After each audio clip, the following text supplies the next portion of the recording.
What is the difference between being judgmental and judging a situation?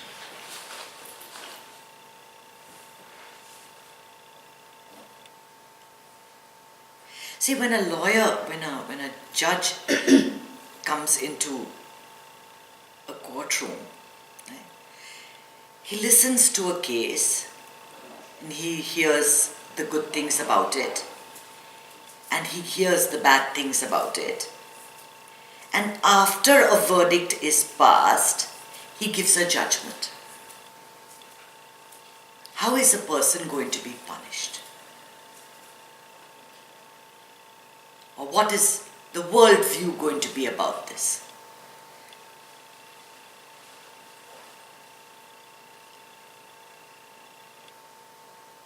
We've all become judge and jury in our lives. So no matter what anyone says or does, we've got something to say about it, something to understand about it. Okay, this person is dressing too fancily, that one wears such sloppy clothes, this one doesn't have this one, we've got so many things to say. As soon as you walk into a room, everybody looks at you and clink, clink, clink, clink, something in their head. They're putting you into a slot in their heads. Oh, this one is, I could mix with this one is below me, this one is above me, this one thinks too much of themselves. You continually are judging people and events and situations. And you might think that I'm not a judgmental person. I don't know whether it's common in what would you call this in Spanish? Being judgmental. When you say Juzgar. but juzgar is pure judgment in the sense that Critical. Yeah. Criticism is different from being judgmental, okay? So when I'm criticizing, it can be good criticism, it can be bad criticism, am I right? So you can say that, you know what, you've got lipstick on your teeth. Just go wipe the lipstick off your teeth. Or you can be like, oh my God, every time I see her, she's got lipstick on her teeth. There's two different ways of doing it. So when you judge a person, when you're judgmental about a person, is that you're saying that this person is thoroughly useless. I can say that Thomas Smith had an affair. I'm just saying. Or I can say Thomas Smith is immoral. Thomas Smith had an affair. We don't know why he had an affair. We don't know what his life situation was that forced him to have this affair.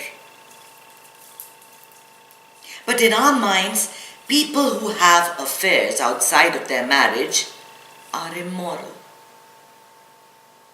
So we never say Thomas Smith had an affair.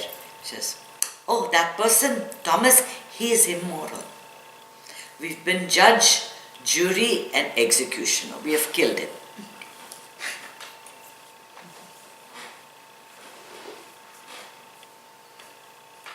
It's not wrong to judge a situation, but it's wrong to hang a person before that person is even tried. You've not given them a decent hearing, and you've already hung them. That is the problem. I'm sure that I'm very guilty of being judgmental without my realizing it. But the more and more that I become spiritual, the more I find that I'm becoming aware that when my statement is judgmental versus being just a statement of fact where you're just judging the situation. Like, I'm more understanding of people's conditions without hanging them. I remember a time when my best friend was from San Francisco, and you know how they are, they're very progressive, right? So we had this conversation where she was talking about her daughters going and having play dates in homes where there were 2 women and 2 men instead of being a man and a woman. And at that time, it is my own ignorance, but I was not open to it. Why? I had judged the entire community as being immoral. But awareness makes a huge difference. Awareness makes a huge difference. As you grow as a spiritual person, you observe what this person is doing. So a person is homosexual, but you never use that word in a derogatory way at all. That is growth. That is spiritual growth. That you don't kill the person with a judgment. So Kanchana is wearing sloppy clothes. Is different from Kanchana is so sloppy. Do you get the difference? That so many times in a day, we are hanging people for qualities that they exhibit. I might dress sloppy, but I have so many other facets to my character. I'm not just a sloppy dresser. I write books. I can cook. I'm a keen shopper. I am so many different things. I am not just this one little facet. Most often what we do, we take one part of their character. That person, haven't you heard people say, oh my God, she's a liar. Huh? She's a liar. How many times have you heard that before? Are you saying that everything that person says is just lies and that's all she does? Because you have completely judged her entire life and brought it down to this one thing. That person is a liar. She's gone. It doesn't matter what she does, what else she does. Right? We're very quick to say he's like this, she's like that, he's a fool. Labels. That's the word I was looking for. We're sitting in judgment of others. And more as you become aware of the words that are coming out of your mouth, the words that are coming out of your mouth are very important. You may think a million things. Somebody walks into the room and you say, oh, she belongs to that community. But you don't have to say it. Right? Because you can police your thoughts. That thought has come in. Some old conditioning has told you that someone belonging to that community is not good. But you are a spiritual person now. You're aware of that thought and you don't have to give it vibration. You know, they say that as soon as you give something vibration, it gets much more power. That's why you get moved by speeches, right? When you are in a certain mindset, a certain speech will move you in a certain way.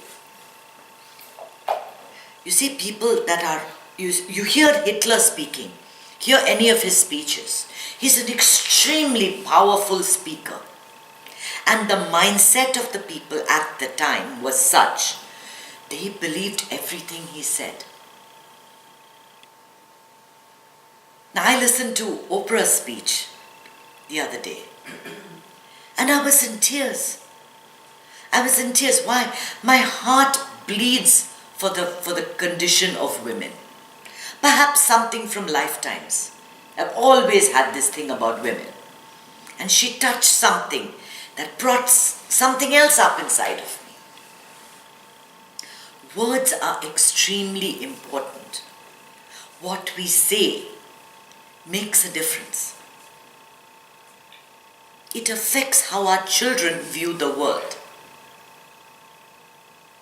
You may not openly teach your child to be prejudiced or to admire something or not admire it.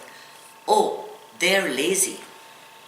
If you say it often enough about a community that they're lazy, that child is going to absorb it. You've passed a judgment. This is what is called being judgmental over an entire community. And you've killed them, you've labeled them totally.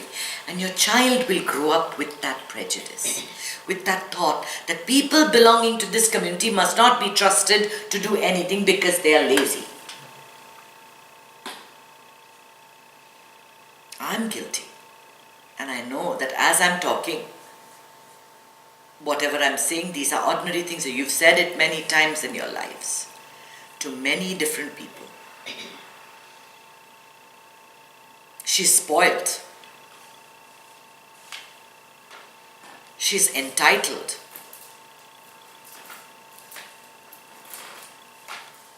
She's stupid.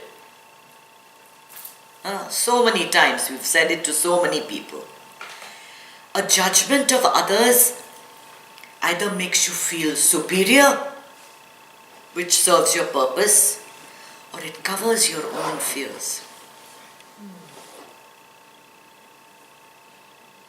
You fear having that quality, and so you sit in judgment of them.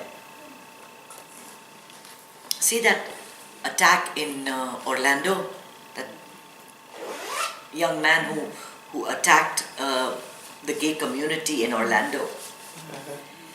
He did it. As soon as he did it, the first thought that came to my head was that he is gay and is terrified of it.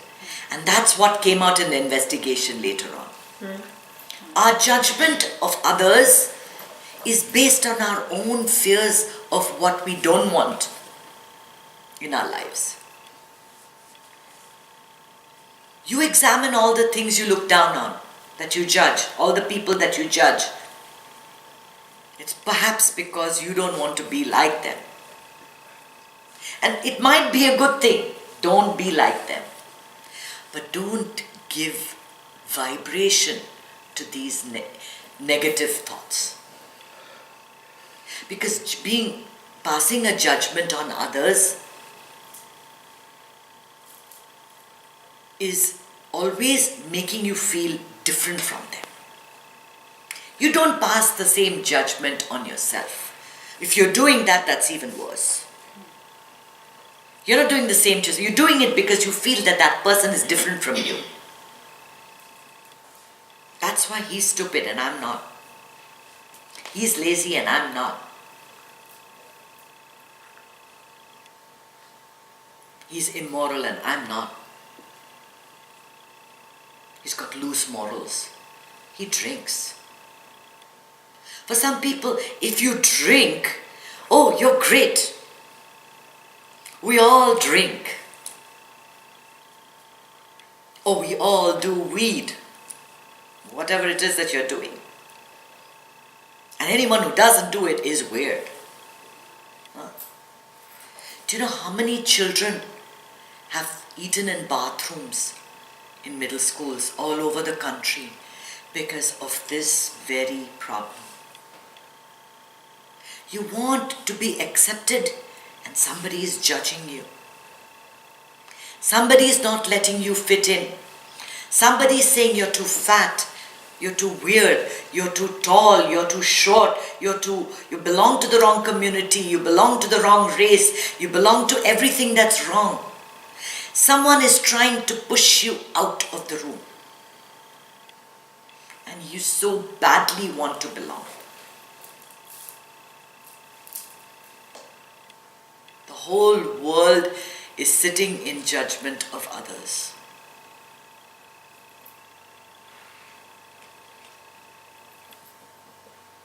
So when you catch yourself, and it's only through awareness that you'll catch yourself. It's only because I said all these things today that it might come to you, might come back to you. And that's why I ask you to watch my videos. If you listen to something again and again and again and again, only then it'll penetrate. You listen to it once this Wednesday. Tell me what I spoke 3 years ago on March 30th. I don't think any of you can remember, right? I can't remember. I listen to my own videos again and again. I don't watch, but as I'm doing stuff, I have the audio on. Because it reminds me of what I need to be like and what I need to value.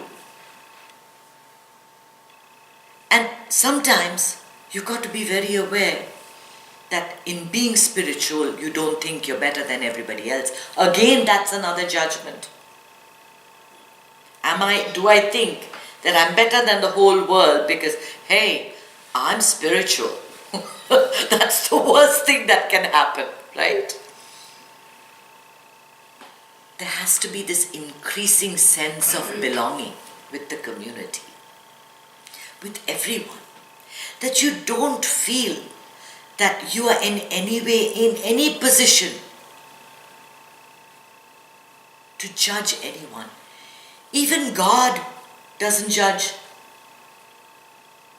Then who are we? Who are we to judge anybody? In what way are you better? In what way are you different? You are exactly the same divine consciousness that flows through him and you and you and you flows through me. We are exactly the same. It's our mind that's told us, that's put us into these little slots. You are a writer, you are not a writer. You are a realtor, you are not a realtor. You're a husband, you're not a husband. You're a wife, you're not a wife. You're fat and you're thin and you're tall and you're short and all these different qualities that we've given ourselves and told ourselves this is good and this is bad, this is good and this is bad. And there we sit, judge, jury and executor in front of the whole world. And the more you do it, the more alone you are. The more alone you are. The more people you're cutting out from this world, from a little sense of belonging. So you'll never tell your thumb, you don't belong to my hand. It's much shorter, look at it. It's going in a different direction. But you don't think of saying, you know what, I think I'm going to cut you out of my life. Think of the world as belonging to your hand. It's only when everyone is together that you can form a fist. Try doing it with just 4 fingers. It won't work. There'll be a gap that can't close. There'll be no strength in it. It's only when the thumb closes in, that little thumb closes in, that you can show that strength. You need this world. Don't sit in judgment of it. Yes, you can look at actions and say this one did something, he told a lie, he was immoral. On that occasion, he spent a lot of time with women, or he did drugs, or he drank. Specific incidents, but now don't denounce a person's entire existence. So think about it. Are we judging or are we being judgmental?